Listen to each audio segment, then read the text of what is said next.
She's also a women's health advocate. And so I'm going to bring her on, and through her professional history and through her life story, she's somebody who can really relate to this audience. And we are here to try and re-educate, or not re-educate, educate the public so they can re-educate the physicians. We have just figured out that through years of trying to deal with doctors and trying to get them to change how they look at things, we have to go to the public. So let's bring up Dr. Mandy Romero. And hello, hello, hello. Hi. We were backstage together, and I think I met you, I don't know, over 20 years ago. Yes. And I don't know if I've actually seen you face to face since then. We've spoken on, she's a member of our Ageless Blueprint community. We've been going back and forth. And with these issues that came out this week, I said, hey, let's do a podcast together. And so I'm going to be quiet. She's our guest. Just tell us a little bit about yourself and how you came to this point over the last 26 years. Okay, so I started my journey as a pharmacist, working for a compounding pharmacy, and very successful compounding pharmacy. But our goal was to do hormone replacement therapy and menopause management.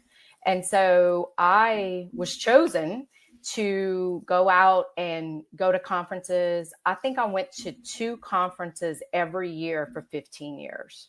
You were one of the speakers. That's how I met you at PCCA. And so anyway, it took a long time to learn this. And I guess it's because we were pioneers, Yeah. And so, but that's part of the story. So once I did my 15 years at the compounding pharmacy, in 2017, I had a total hysterectomy. I didn't think I would be one of those women, but, and what's interesting is that I had to tell my doctor what I needed. So it was like, okay, let's take your ovaries out, and okay. And I'm like, wait, we're not done here. I need some hormones. And he's like, well, what do you want? So I know, and this is true, and he's learned from me, but he's still not there yet, but it's all good. At least I can get my hormones. Yeah. In one of my lectures, Dr. Spiro, who I'm going to bring up here, who wrote the book, and in one of his talks, he says, because there's so much controversy, whatever the patient wants to do is the right decision. Exactly. I said, how can you say that? He actually wrote the book on GYN endocrinology. I'm going to bring up one of his slides. And I guess he just succumbs to the pressure of the pharmaceutical industry to say they just throw up their hands when it comes to women and menopause. And if you live long enough, 100% of women are going to have that issue. And how we can be so uneducated about it, it's really embarrassing for the medical community, I think. It's embarrassing. So when you collaborate with pharmacists, when you collaborate with doctors, what issues are you coming up against? Oh, well, it depends on their level of education. Right. I have some that I met with personally, and I was able to explain myself and teach them what I've learned. And they were open, and they're like, hey, send me the information, send me the recommendation, I'll sign it. Then I have some that have written me letters and left messages and said, they're going to have to come see me. And hey, I get it. I'm the pharmacist, you're the physician, but these patients are suffering. They are suffering, and they are searching, and they want their doctors to know. That's the thing. They want to go to their doctor and say, hey, what should I do? Yeah. And that's not what's always happening. Yeah. And what other issue can you think of that is like that? Nobody goes to the doctor and when their blood pressure is high, and the doctor says, what medication do you want to take? I mean, really, it's because, why? Because with blood pressure, they have good data. That's the issue. With hormones, they don't have good data because they're looking in the wrong place. And if you've been to any of my podcast, if you ever heard me say a word about menopause, I'm going to talk about proper testing methods.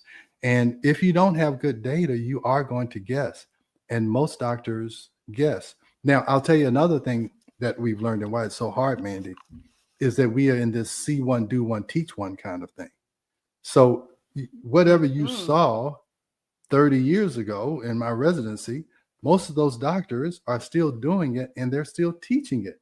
And that's why nothing changes in medicine, because the see one, do one, teach one philosophy. And I'm sure you've come up with that. I mean, come up against that also. Is Yes. they're doing what they were doing 25, 30 years ago. And you and I, we've been doing this for 25 years, and now we're right back at the same starting point.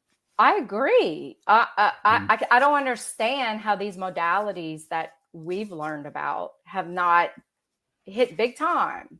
Yeah, It's it's medical inertia. That's all I know. So tell me what you do. I know you have a practice where you actually see women. So tell me Yes, how I that do. how that works. So honestly, Dr. Taylor, I don't advertise. Mhm. Okay.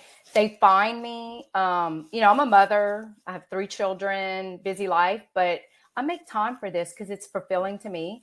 So when they find me, I ask them, who's your doctor? Who can we collaborate with? Because I'm a pharmacist, I have to collaborate. So basically, I meet with the patient after they fill out a medical evaluation form and they do a saliva test. Now, if they come in and they have blood work, I will go over it with them, explain it to them. But ultimately, saliva testing is what I use. And once I get all the data and all the symptoms and all the history, I send a letter to the physician. I send them what I'm recommending, and I ask them to collaborate with me. And they'll prescribe it 70% of the time. But a lot of times it takes the patient going to the office and saying, Doc, I need this. Please help me. Yeah. And so, and sometimes they just don't get it. But most of the time they are agreeable. Yeah. And that's why I say we've got to go to the public. That's why I'm doing a podcast. That's why I'm on Instagram. That's why I'm on Facebook. We have got to go to the public. The pharmaceutical industry, they understand human psychology. When they have a commercial, the last thing they say is ask your doctor about prescribing this drug, because they know if it's enough patient pressure, the doctor he'll do it just to get the person out of their office. So that's the right strategy. And that's what we're advocating now. I think I've recruited Mandy to be on this.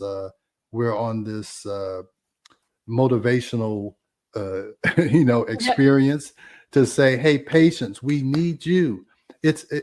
Another thing, if you remember, Mandy, I used to always say it's twice as hard to unlearn as it is to learn. Yep. And thank God the patients haven't learned the foolishness that I was taught, even in an OBGYN residency. And I just got to mention this. And I know it's still being done, because I was a resident at Emory University for 4 years, and we never ever drew blood levels on patients to look at their hormones because of this. I'm going to show you this slide. Can we put up this slide right here? On the second set of slides. So why didn't we measure hormones? Now, this is Dr. Spiroff. He wrote the book on GYN endocrinology. I still have a lecture called Hormone Replacement by the Book, where I only take quotes out of the endocrinology book. And it says this about serum measurement of steroid hormones. This is why Mandy doesn't draw blood. You're unable to easily distinguish between bound and free estrogen and testosterone. So estrogen is carried around, I call it a FedEx truck. So it's carried around in the bloodstream on a FedEx truck, but you can't do anything to the estrogen with the estrogen until it gets off the truck. And that's the free estrogen, and it goes directly into the cell. So whatever you're measuring in the blood is just a bunch of estrogen on a FedEx truck. It has nothing to do with what's going on in your body. And that's why it has such a large normal range. If you look at the blood levels, Mandy, they're like anywhere from, if you look at estrogen, I don't know what it's like, from 0 to 200 or something. There's some huge range. But this is the key. It provides limited clinically useful information. So it's information that you can't use clinically. And I see so many people on Instagram and all of these talking about blood levels and pellets, and it's the textbook says it doesn't mean anything. And still now residents aren't drawing blood levels because of this. So you're left to just guess. And that's what most people do. I think they don't know how to order the labs. You It, would not believe the stuff I see. I mean, they order an yeah, FSH, an LH. Where's the estrogen? uh, Where at least we need to order that. yeah. And then I will tell Mhm. you, the one thing is when a woman is cycling, they just tell them go to the lab. Well, we don't even Yeah, know when what part of the cycle they're I know. in. So you I can't know. interpret it even if you were trying. Trying to. I know. It's Yeah. uninterpretable. Now, Yeah. here's what I'll tell you what the trick is, you guys. So if you're menopausal, the blood tells you what estrogen or what hormone is coming from the ovary. Mhm. Okay. So in premenopause, it looks like everything's fine because the FedEx trucks are full, but you don't know how many packages are dropped off. And if you drop off uneven packages of estrogen and progesterone, you're going to be out of balance. Okay. So it doesn't work. Now, so premenopausally, you have a problem. If you have heavy bleeding, you have endometriosis, whatever. If you look at the blood, it's not going to show you that there's a problem. It's going to be normal. That's why you walk out of there so frustrated with a big 10-centimeter fibroid and they tell you your hormones are okay. Am I right or am I wrong? Oh Angie? no, you are 100% right. Yeah, yeah. It, And so postmenopausally, what happens? Your ovary stops making estrogen. Then they say you have no estrogen, but they don't understand that your fat tissue can convert male hormones, androstenedione and testosterone into estrogen. That is God's way of making sure women can stay women, even though they go through menopause. They have a backup system in their fat tissue. So, but you don't see that in the blood, but you can see it in the saliva. yes, That is the key. And that's all to it. And how hard is it to do a saliva test? You can take it's it home. so It- easy. yeah. So I'm sorry, go ahead. It's No, easy to do. it's just so easy. And Yeah. you know what I love about it is that we got all the hormones on the panel in addition Yeah. to cortisol. And Exactly. it's not just about estrogen, progesterone, testosterone. We have to look at the whole picture. And Yeah. you know that as well as I do. I learned that from you. Yeah. Cortisol, and I learned it late. Being an OBGYN, I was focused on estrogen, progesterone, and testosterone initially.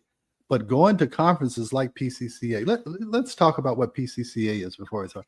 So how we met, tell them what PCCA is. PCCA stands for Professional Compounding Centers of America. And in my Mhm. opinion, they are superior. They brought compounding back. Okay. Yeah. And compounding is the art of making medication that may not be available. Okay. Now it still Mhm. has to be, a drug that's approved by the FDA. Right. We use products or chemicals or hormones that are USP grade. So what that means is, if you go to the regular pharmacy and you get estradiol tablets, it's estradiol USP.